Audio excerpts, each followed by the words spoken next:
À toutes et à tous l'équipe, c'est avec grand plaisir qu'on se retrouve aujourd'hui pour cette nouvelle vidéo pour la présentation complète de la 17e étape du Tour de France 2025. Et oui, on avance déjà vers la fin du Tour de France, troisième semaine de course.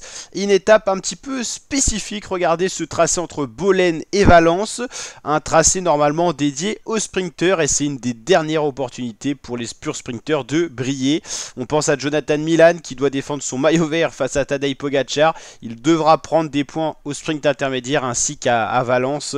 L'idéal pour lui, ça serait une victoire d'étape pour faire le plein de points au classement sprinter. Quelques points d'attribuer au classement des grimpeurs, c'est très peu. Il y aura le col du Pertuis, quand même 3,7 km à 6% de moyenne. C'est quand même une belle bosse. Et le col de Tarteguille, 3,6 km à 3% de moyenne, c'est beaucoup plus roulant. Donc c'est pas une étape 100% plate, mais le tracé devrait correspondre aux sprinteurs. On sait qu'en troisième semaine de course, les dynamiques peuvent être différentes. Donc est-ce qu'on aura le droit à un sprint massif à Valence? C'est pas forcément sûr. En tout cas, les sprinteurs ont forcément coché cette étape-là. Est-ce que leurs équipiers, leurs équipes seront-elles assez fortes pour neutraliser les attaques? Certainement que beaucoup de coureurs voudront se glisser dans l'échappée de la journée. Donc on peut avoir une très belle course. Départ fictif aux alentours de 13h35, départ réel 13h50 et une arrivée estimée aux alentours de 17h10 à 17h30, tout dépendra de la moyenne horaire des coureurs. Ils nous ont habitués depuis le début de ce tour à aller quand même assez vite les coureurs. Donc voilà, le sprint intermédiaire interviendra vraiment dans la première partie à Roche, Saint-Secret-Bécon. Donc là on peut vraiment s'attendre aux sprinteurs, peut-être mêlés à quelques baroudeurs qui attaqueront. Et on peut retrouver une grosse échappée, hein.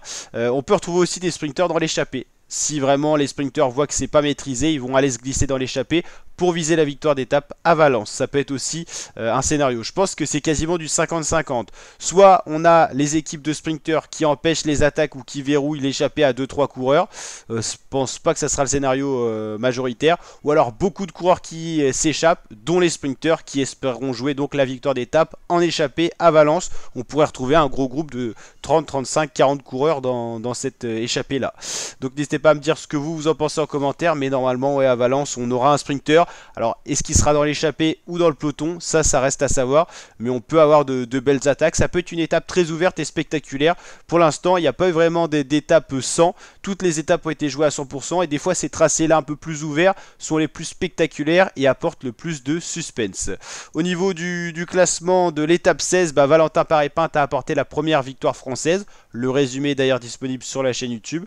Victoire de Valentin Paré-Pinte devant Ben Illy et Santiago Buitrago. C'est un petit peu toujours les mêmes noms qu'on voit à l'avant, hein. Ben Illy qu'on a beaucoup vu, Pogacar, Vingegaard s'attaquer, bien sûr Julio Alaphilippe, voilà. Et au niveau du classement général, justement, toujours intéressant, Pogacar en jaune devant Vingegaard, les écarts n'ont quasiment pas bougé. Lipovic toujours troisième, Oscar Onley, Roglic, Vauquelin qui a perdu une place au général, Gall, Johansson, Illy, Carlos Rodriguez pour le top 10, Jordan Gega toujours en entrée de top 10. Le maillot vert, on l'a dit, Jonathan Milan, il a que 11 points d'avance sur Pogacar, encore moins après l'arrivée au Ventoux où Pogacar était quand même placé à l'arrivée et a pris des points. Donc Milan doit faire le plein de points sur cette 17e étape au sprint intermédiaire et à l'arrivée. Milan doit prendre le maximum de points possible pour amener ce maillot vert à Paris. Meilleur grimpeur, c'est Pogacar qui est repassé devant Lenny Martinez.